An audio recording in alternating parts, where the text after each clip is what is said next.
안녕하세요. 세상에 숨겨진 이야기를 시원하게 읽어드리는 사연 읽어주는 라이더 사익라입니다. 오늘은 제가 정말 심혈을 기울여 준비한 장편 사연입니다. 한 남자의 가슴 아픈 희생과 가장 잔인한 배신, 그리고 인생을 뒤집은 의리에 관한 이야기인데요. 무려 1시간을 훌쩍 넘길 이 대서사시 속에서 여러분은 인간의 가장 추악한 밑바닥과 가장 고귀한 도리를 모두 마주하게 될 겁니다. 사랑했던 가족에게 간의 일부를 떼어주고 그 대가로 파멸적인 배신을 겪은 한 사위의 이야기. 그의 고통과 분노, 그리고 마지막에 터져나오는 시원한 결말까지. 지금 바로 사익나가 힘차게 달려가서 읽어드릴게요. 채널 고정해주세요. 제 이름은 강준호 42세. 중견 건설사에서 평범한 가장으로 살고 있습니다. 하지만 제 어린 시절은 평범과는 거리가 멀었습니다. 어머니는 제가 아주 어릴 때 집을 나섰고 아버지는 교도소를 들락거린 탓에 가정이라는 개념 자체가 없었습니다.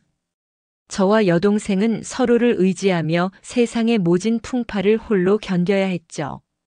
20살에 아버지가 세상을 떠나고 저는 가장이 되어 여동생을 대학까지 보냈습니다.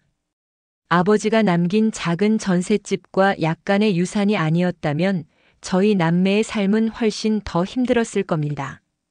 저는 직장을 다니면서 늦게나마 대학을 졸업했고 동생을 결혼시킨 후 남은 유산을 공평하게 나누어 주었습니다. 홀가분한 마음으로 제 인생을 시작하려 할 때 아내 이수연 38세를 만났습니다. 아내는 항공사 승무원이었고 밝고 사랑스러운 사람이었습니다. 집안 환경도 저와는 극과 극이었죠. 장인어른 이태영 사장님 68세는 작지만 탄탄한 건축회사를 일군 성공한 사업가였습니다. 장인어른은 소문난 딸 바보셨고 장모님 역시 다정하셨죠. 저는 솔직히 걱정했습니다. 부족함 없는 집안에서 과연 저처럼 배경이 없는 사람을 사위로 받아줄까 싶었죠. 하지만 장인어른의 태도는 제 예상과 완전히 달랐습니다. 그래, 자네 사정은 수연이한테 대충 들었네. 나는 자네가 아주 마음에 들어. 힘든 환경 속에서도 동생 챙기고 돈도 악착같이 모으며 바르게 살아왔다니 사람이 된 거지. 원래 사람은 환경 따라 물들기 쉬운 법인데 자네는 정말 장하네. 이제 어깨 펴고 내 아들이 되어주게. 장인어른은 제가 숨기고 싶었던 과거를 오히려 훈장처럼 여겨주셨습니다. 제 평생 그토록 따뜻한 환영은 처음이었습니다. 장모님은 친어머니에게서도 받아보지 못한 진수성찬을 차려주셨고 제 밥그릇에 생선 가시까지 발라 올려주셨습니다. 저는 그만 울컥하며 눈물까지 보이고 말았습니다. 장인어른은 결혼할 때 2억 원을 흔쾌히 지원해 주셨고 아내 역시 7천만 원을 가져왔습니다. 저는 제가 모은 돈과 유산을 합쳐 1억 8천만 원을 보탰죠. 저희는 서울의 아파트에서 행복한 신혼을 시작했습니다. 저는 그런 처가 식구들에게 온 마음을 다해 효도하고 싶었습니다. 용돈, 명절 선물, 건강검진까지 챙기는 아들 같은 사위가 되었습니다. 아들 하나를 낳고 제 인생은 정말 구름 위를 걷는 기분이었습니다.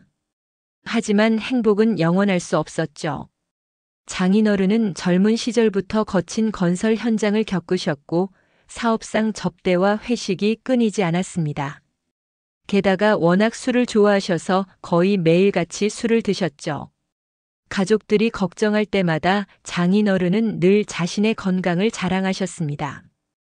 에이, 이 사람아. 나 이래 봬도 황소심장이야. 자네들처럼 젊은 사람들보다 체력 좋아. 그간 수치 좀 높다고 사람 어떻게 안 돼. 하지만 몸은 정직했습니다.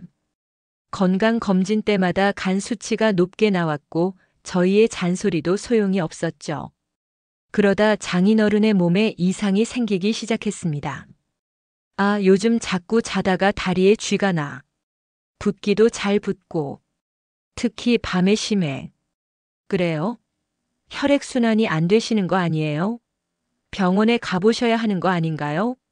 그런가? 요즘 너무 피곤해서 운동을 게을리하긴 했는데 다시 열심히 해야겠어. 저와 가족들은 피로와 부종을 일시적인 것으로 생각했습니다.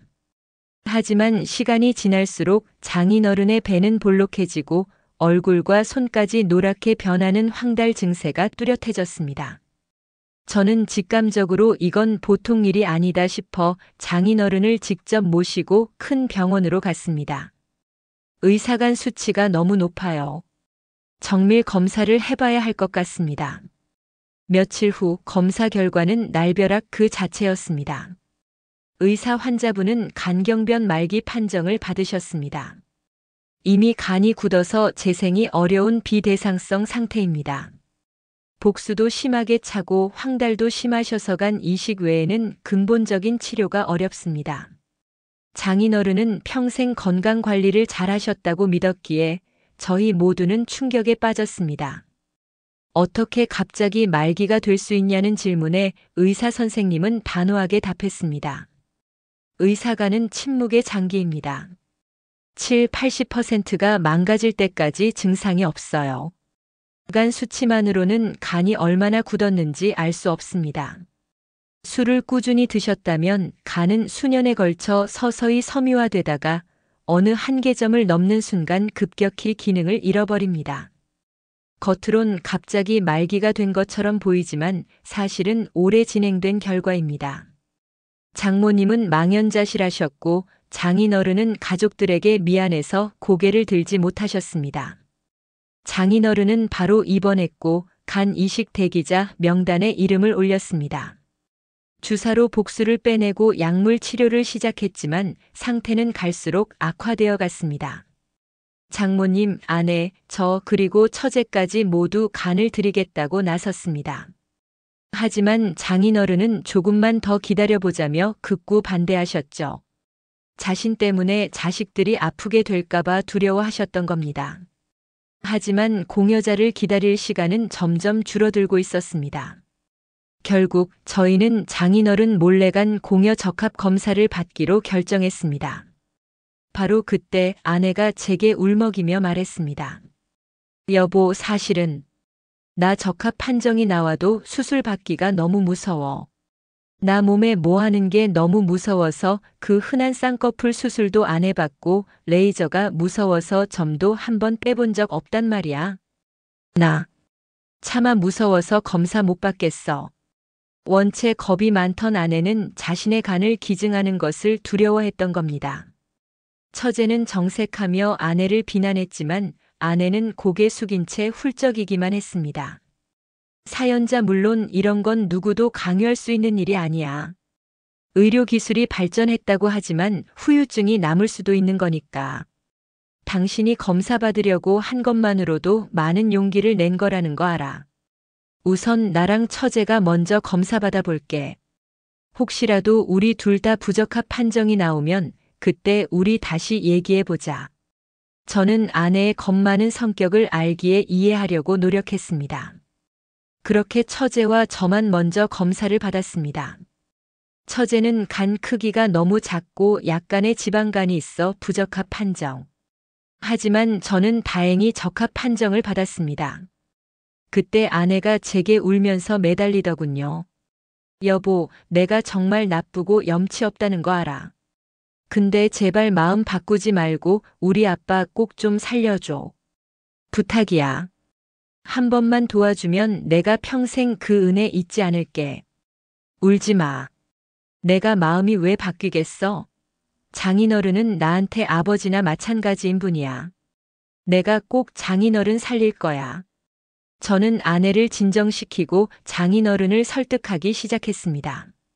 장인어른, 이러다 정말 큰일 나면 남은 가족들 상처는 어떡합니까?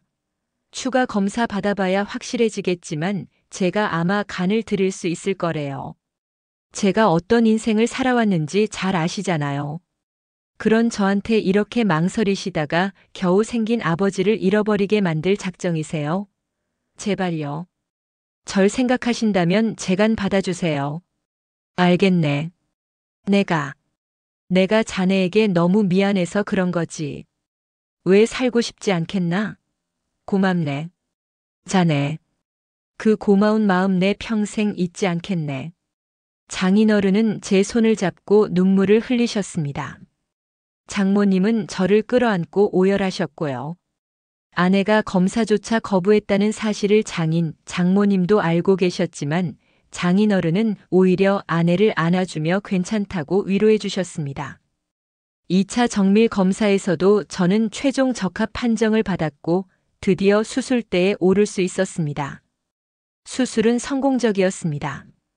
장인어른도 저도 무사히 회복을 마치고 퇴원할 수 있었죠. 장인어른과 장모님은 평생 제게 절이라도 하고 살겠다며 흐느끼셨고 처제 역시 제가 장인어른을 구한 은인이라며 감사해했습니다.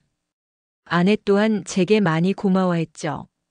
그렇게 저희 가정에 드리웠던 불행의 그림자는 물러나는 듯 했습니다.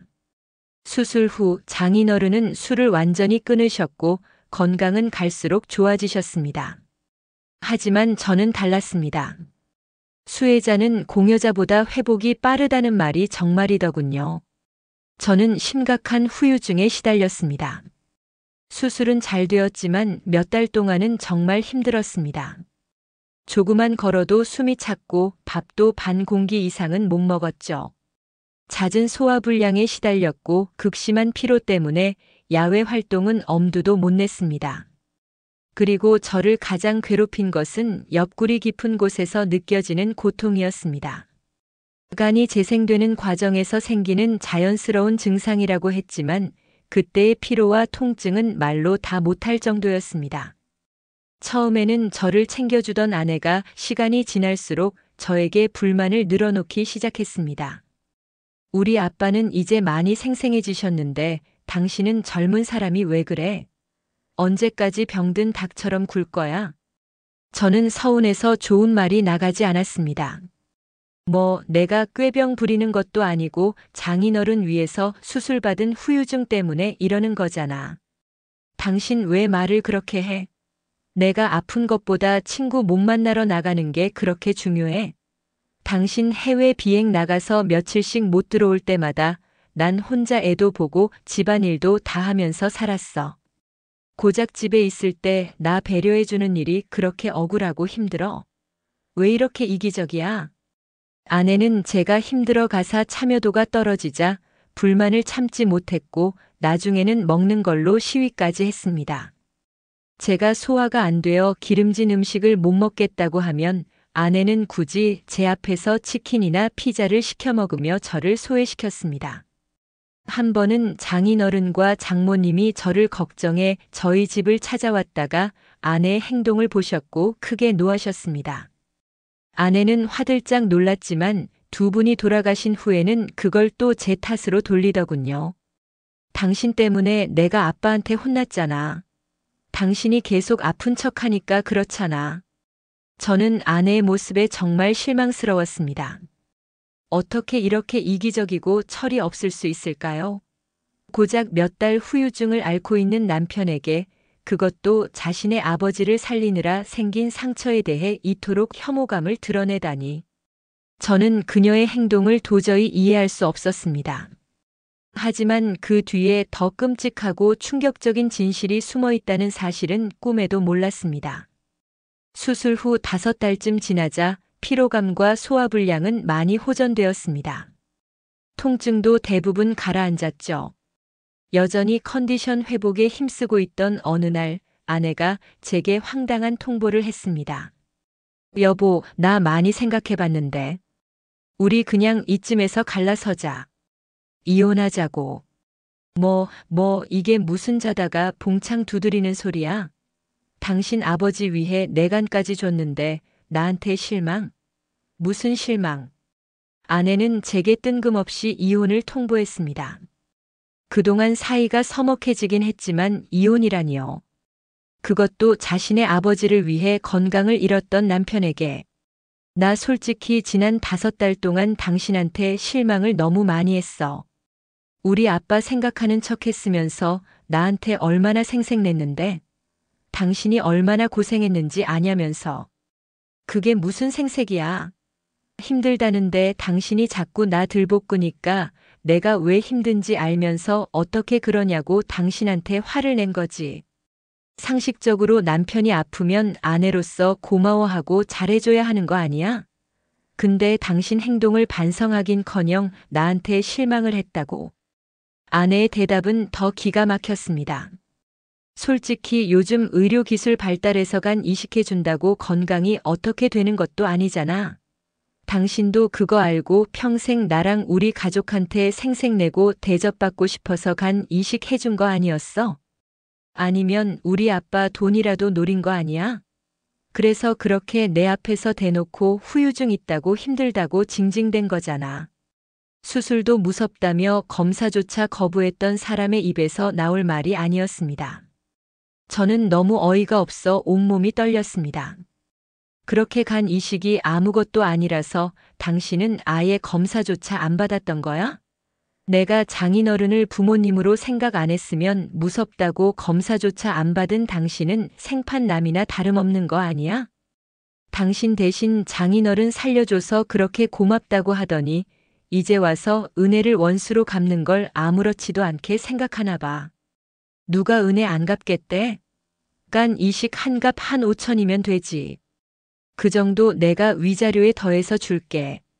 당신이 회사 휴가했던 기간 생각하면 그 정도면 되지 않겠어? 어차피 간은 금세 자랄 거고 당신도 금방 건강해질 테니까. 5천? 내가 진짜 할 말이 없다.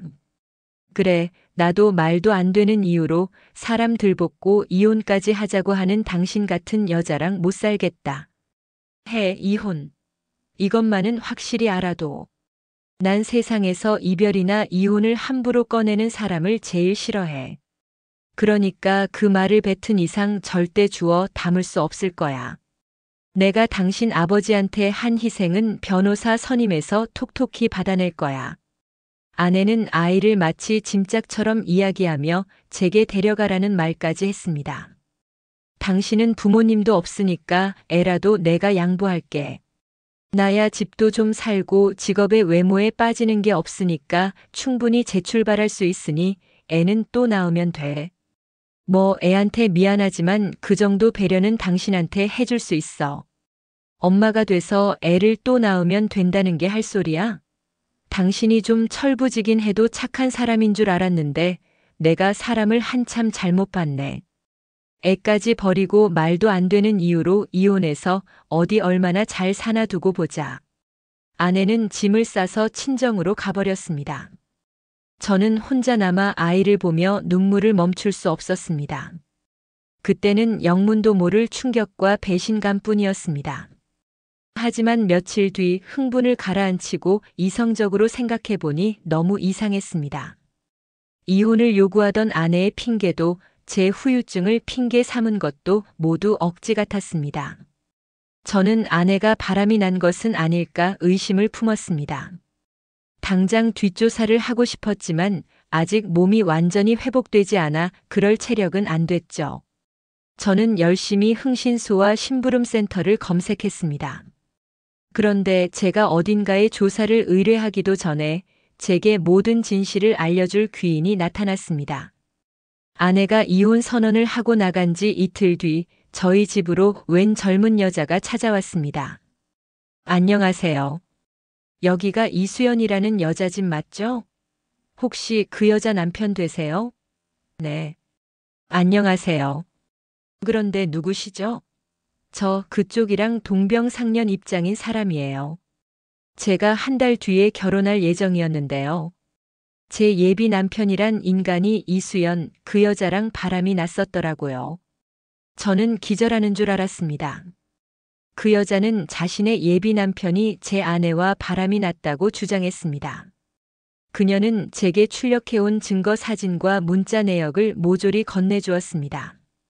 그곳에는 아내가 누군가와 연인 사이에 나눌 법한 대화를 주고받은 내역이 들어있었고 저보다 한참 어려 보이는 반반한 남자와 찍은 사진도 여러 장 있었습니다. 그 남자는 바로 제 아내보다 6살이나 어린 자신의 예비 남편이라고 했습니다. 아내와 같은 항공사에서 남자 승무원으로 일하고 있다더군요. 그 예비 신부는 자신의 남자친구 휴대전화를 몰래 뒤져서 모든 걸 발견했다고 했습니다. 심지어 제 아내는 친정에서 쫓겨난 뒤 상간남의 자취방에 머물고 있었다고 하더군요. 그 상간남은 제 아내를 집에 들인 뒤에도 대담하게 자신을 만나 데이트까지 했던 겁니다. 그러다 휴대폰을 뒤져 딱 걸렸던 거죠. 더 대박인 건 상간남의 예비 신부는 항공사에 민원을 넣어버리고 각종 인터넷 사이트와 SNS에 두 사람의 신상과 만행을 다 올려버렸다고 했습니다.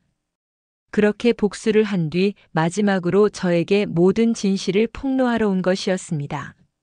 지금 둘 다 난리 났을 거예요. 제 남자친구는 저한테 걸리자마자 미안하다고 울고불고 난리가 났는데 바로 뺨을 날려줬어요. 나쁜 자식. 들어보니까 그쪽 아내가 자기가 바람 피웠다는 말을 쏙 빼고 그쪽한테 이미 이혼하자고 했다죠. 제가 드린 이 증거들로 꼭 위자료 탈탈 털어서 받아내세요. 저는 더듬거리며 감사 인사를 전했습니다. 그 여자는 자신에게 바람을 걸린 직후 상간남이 제 아내를 집에서 내보낸 것 같다는 말을 덧붙였습니다. 그놈은 유부녀를 꼬여낸 주제에 끝까지 책임질 생각도 없었던 겁니다. 그 예비 신부는 혹시 더 궁금한 게 있으면 연락달라며 연락처를 알려주고 쿨하게 돌아갔습니다. 그렇게 모든 진실을 알게 된 제게 찾아온 것은 엄청난 분노와 배신감이었습니다. 역시나 아내는 바람이 나서 이혼을 통보했던 겁니다. 심지어 바람을 피우기 시작한 건 장인어른이 간경화 판정을 받은 직후였습니다. 장인어른이 위태로운 상황에서도 아내는 즐길 건 다 즐기고 있었던 겁니다. 게다가 그 와중에 재개간 이식까지 부탁했던 것이고요. 제가 분노에 차 찬물을 벌컥벌컥 마시고 있을 때 아주 기가 막힌 타이밍에 누군가 집에 들어왔습니다. 바로 제 아내였습니다. 전날 상간남의 집에서 쫓겨난 듯한 아내는 제 눈치를 보며 쭈뼛대고 서 있었습니다. 그리고 아직 제가 아무것도 모르는 줄 알고 말도 안 되는 거짓말을 늘어놓기 시작했죠. 여보, 나한테 많이 화났지. 실은 내가 요즘 직장에서 좀 안 좋은 일이 있었어. 자꾸 이상한 컴플레인이 걸려가지고. 그래서 짜증이 많이 났었는데 그걸 당신한테 화풀이를 했던 것 같아. 내가 그러면 안 됐었는데. 이틀 전에 그냥 다 짜증나서 그만두고 싶더라고. 그래서 당신한테 말도 안 되는 이유를 대면서 이혼하자고 했던 거야. 실은 그게 본심이 아니었는데. 맞아. 미안해. 내가 너무 철이 없었어. 당연히 나 친정 가서도 엄청 혼나고 쫓겨났어. 그 뒤로 숙박업소에서 지냈는데 막 현타가 오더라. 내가 왜 그랬지 싶고. 우리 아빠 위해서 그런 큰 희생을 해준 당신한테 내가 죽을 죄를 지었구나 싶고. 여보, 내가 정말 잘못했어. 나 2번 다시 안 그럴게. 당신이 나한테 어떻게 했는데 내가 당신하고 이혼하고 싶겠어? 당신도 그냥 홧김에 이혼하자고 한 거지. 내가 이렇게 사과할 테니깐 나 딱 한 번만 봐주라. 기가 막혔습니다. 상간남에게 버림받고 입장이 난처해지자 아주 손바닥 뒤집듯 태도를 바꿔 집에 돌아온 게 뻔했습니다. 저는 그런 아내에게 상간남의 예비 신부가 주고 갔던 외도 증거를 던져주었습니다. 아내는 증거 사진을 보자마자 삽시간에 얼굴이 굳어지더군요. 그놈한테 버림받고 나니까 그제야 돌아갈 곳이 필요하디. 어디서 눈 가리고 아웅이야. 그 자식 여자친구가 인터넷이랑 당신 직장에도 다 폭로했다며. 그럼 언젠가 내 귀에도 다 들어올 얘긴데 어디서 거짓말이야.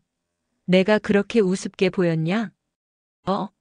그런 거짓말 늘어놓으면 내가 울면서 돌아와줘서 고맙다고 할 줄 알았어. 대체 이걸 당신이 그 자식 여자친구가 주고 갔다. 왜? 그 여자가 그 증거들 꼭 자기가 나한테 전해줬다고 당신한테 말해달라더라. 그리고 전해달래. 남의 눈에 눈물 내면 자기 눈에 피눈물 나는 법이라고. 저는 제가 살아온 세월과 장인어른께 바쳤던 진심이 짓밟힌 사실에 격분했습니다.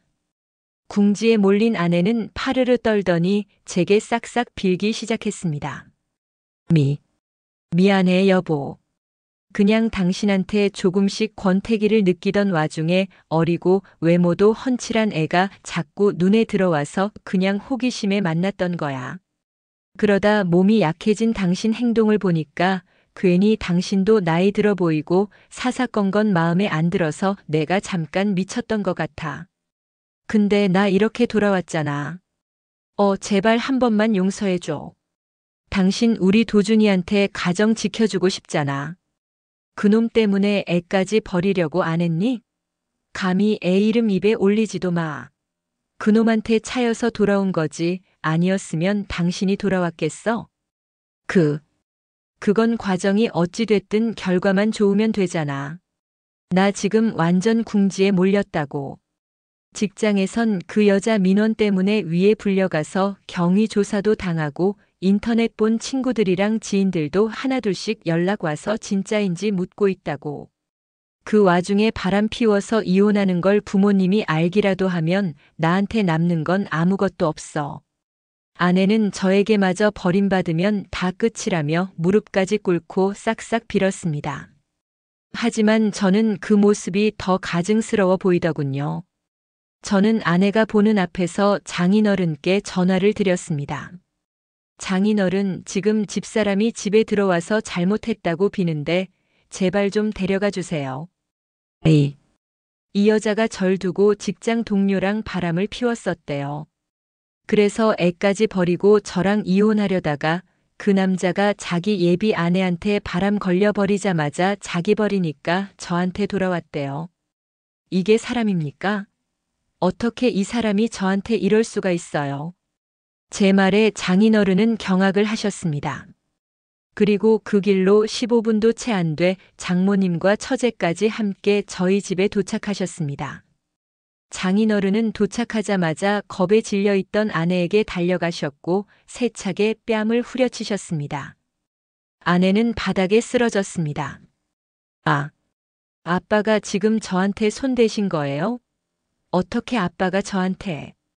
부모 목숨 살려준 남편 배신한 너야말로 내 자식이긴 하냐? 날 부모로 생각하긴 했어?